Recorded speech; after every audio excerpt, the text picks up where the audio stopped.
Porque é provável que tenhamos contaminado Marte com vida. A humanidade enviou cerca de 30 espaçonaves e módulos de aterrissagem a Marte desde o início da era espacial. Agora sabemos quais micróbios poderiam ter sobrevivido à viagem.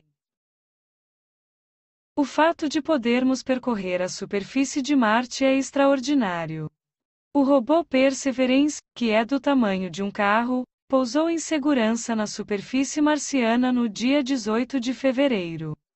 Só pode avançar a uma velocidade máxima de 152 metros por hora, mas carrega em si uma série de instrumentos com os quais fez experimentos com resultados revolucionários.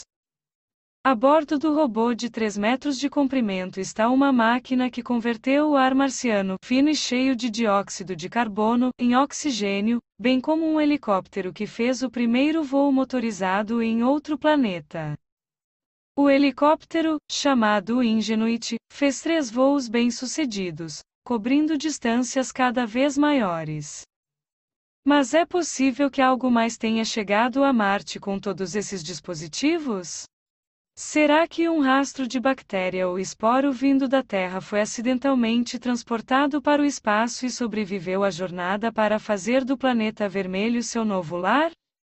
Quase impossível de evitar. A NASA e seus engenheiros do Jet Propulsion Laboratory (JPL) têm protocolos precisos e abrangentes para garantir que suas espaçonaves estejam livres de quaisquer organismos que possam inadvertidamente entrar em uma missão espacial. No entanto, 2 estudos recentes expõem como alguns organismos podem ter sobrevivido ao processo de limpeza e também à viagem a Marte, bem como a rapidez com que as espécies microbianas podem evoluir no espaço. Em primeiro lugar, vamos abordar como o Perseverance foi construído, bem como a maioria das espaçonaves fabricadas na Spacecraft Assembly Facility (SAF) do JPL. As naves são construídas meticulosamente, camada por camada, como uma cebola, e cada parte é limpa e esterilizada antes da montagem. Essa metodologia garante que quase nenhuma bactéria, vírus, fungo ou esporo contamine o equipamento que será enviado em uma missão. A NASA tem protocolos rígidos para áreas estéreis que visam minimizar a contaminação biológica de veículos espaciais. Eles são construídos em salas com filtros de ar e procedimentos de controle biológico rigorosos, projetados de forma a garantir que apenas algumas centenas de partículas possam estar presentes e, idealmente, não mais do que algumas dezenas de esporos por metro quadrado. Mas é quase impossível ter biomassa zero. Os micróbios estão na Terra há bilhões de anos e estão em toda parte. Eles são encontrados em nossos corpos e ao nosso redor. Alguns podem se infiltrar até nos lugares mais estéreis. Como saber? No passado, os testes de contaminação biológica baseavam-se na capacidade de aumentar a vida em colheitas a partir de amostras retiradas de um objeto, como uma nave espacial. Agora usamos métodos mais novos. Pegamos uma determinada amostra, extraímos todo o DNA e então fazemos uma abordagem da escopeta, ou sequenciamento shotgun. O termo é usado porque é como colocar as células da amostra em uma espingarda, disparando, em bilhões de pequenos pedaços de DNA e, em seguida, sequenciando cada pedaço. Cada sequência, lida, pode ser atribuída a genomas de espécies conhecidas que já estão presentes em bancos de dados de sequenciamento. Como agora podemos sequenciar todo o DNA que está presente em ambientes estéreis, e não apenas aqueles que podem ser cultivados, temos uma imagem mais completa de quais tipos de micróbios podem ser encontrados lá e se eles poderiam sobreviver ao vácuo do espaço. Nos ambientes estéreis do JPL, foram encontradas evidências de micróbios que podem ser problemáticos durante as missões espaciais. Esses organismos possuem um maior número de genes de reparo de DNA, o que lhes confere maior resistência à radiação. são capazes de formar biofilmes, comunidades biológicas com um elevado grau de organização, em superfícies e equipamentos, sobrevivem à dissecação, perda de umidade, e prosperam em ambientes frios. Acontece que nesses ambientes estéreis um processo de seleção evolucionária pode estar ocorrendo para os insetos mais resistentes que mais tarde teriam uma chance maior de sobreviver a uma viagem a Marte. A poluição interplanetária. Essas descobertas têm implicações para a chamada poluição interplanetária, proveniente da Terra. É importante garantir a segurança e preservação de qualquer vida que possa existir em outras partes do universo, uma vez que organismos vindos de outros ecossistemas podem causar estragos. Os humanos têm uma história negativa disso em nosso próprio planeta. A varíola, por exemplo, se espalhou entre os povos indígenas na América do Norte no século XIX por meio de cobertores doados. Mesmo agora, não fomos capazes de conter a rápida disseminação do vírus que causa a Covid-19, o SARS-CoV-2. A contaminação direta também é indesejável do ponto de vista científico. Os cientistas, se descobrirem qualquer tipo de vida em outro planeta, devem garantir que seja genuinamente nativo e não um falso registro de algo com uma aparência extraterrestre, mas originário da Terra. É que seus genomas podem mudar tanto que podem parecer ser de outro mundo, como vimos recentemente com os micróbios que evoluíram na Estação Espacial Internacional. Por que isso seria prejudicial? Embora a NASA trabalhe duro para evitar a introdução de tais espécies no solo marciano, qualquer sinal de vida em Marte teria que ser cuidadosamente examinado para garantir que não se originou aqui na Terra. Não fazer isso pode levar a um mal-entendido sobre as características da vida marciana. Micróbios transportados para o espaço também podem ser uma preocupação mais imediata para os astronautas, colocando em risco sua saúde.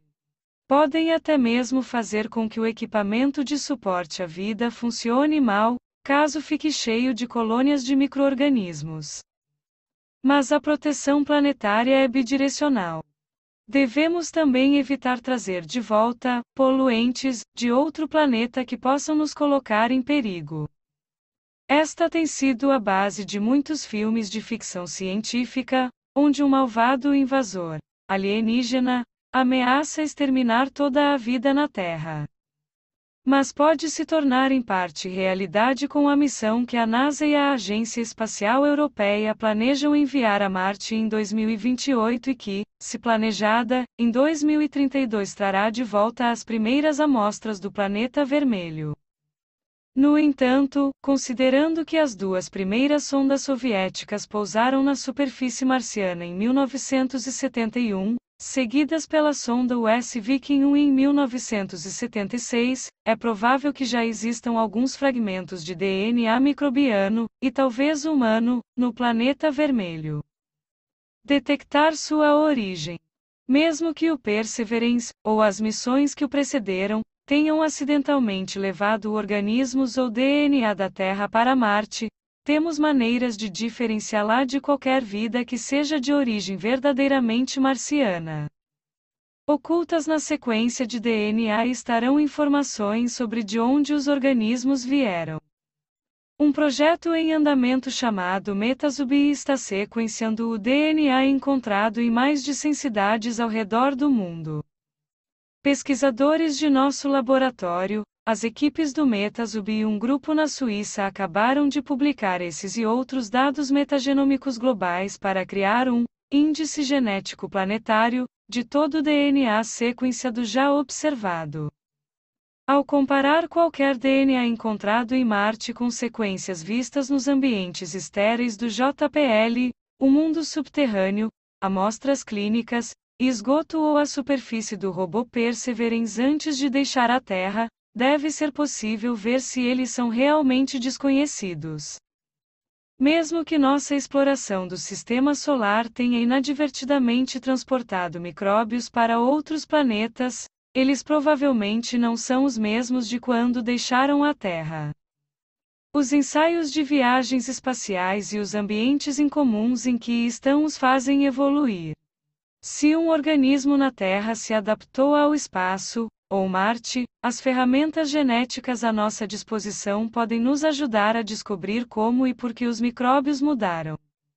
Na verdade, as novas espécies recentemente descobertas na Estação Espacial Internacional por cientistas do JPL e de nosso laboratório eram semelhantes às encontradas em salas limpas capazes de suportar altos níveis de radiação. Um aspecto positivo. À medida que a biologia cada vez mais extrema é registrada em um programa chamado Extreme Microbiome Project, também existe a possibilidade de usar ferramentas evolutivas para trabalhos futuros aqui na Terra. Podemos usar suas adaptações para buscar novos filtros solares, por exemplo, ou novas enzimas de reparo de DNA que podem nos proteger contra mutações prejudiciais que levam ao câncer, ou ajudar no desenvolvimento de novos medicamentos. Eventualmente, os humanos colocaram os pés em Marte, levando conosco o coquetel de micróbios que vivem em nossa pele e dentro de nossos corpos. É provável que esses micróbios também se adaptem, sofram mutações e evoluam. E também podemos aprender com eles, pois genomas únicos que são adaptados ao ambiente marciano podem ser sequenciados, transmitidos à Terra para posterior esquematização e, então, usados para terapia e pesquisa em ambos os planetas.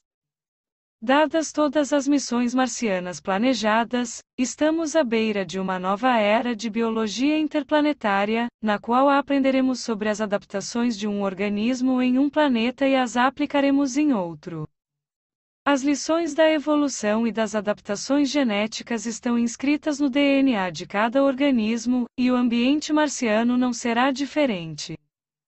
Marte deixará sua marca nos organismos que veremos quando os sequenciarmos, abrindo um novo catálogo de literatura evolucionária.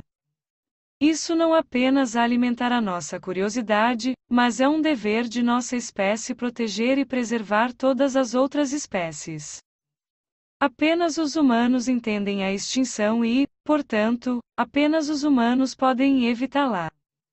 E isso é verdade hoje, mas será daqui a bilhões de anos, quando os oceanos da Terra começarem a ferver e o planeta ficar quente demais para a existência de vida nele. Nossa inevitável violação da proteção planetária ocorrerá quando começarmos a nos dirigir a outras estrelas, mas, nesse caso, não teremos outra escolha.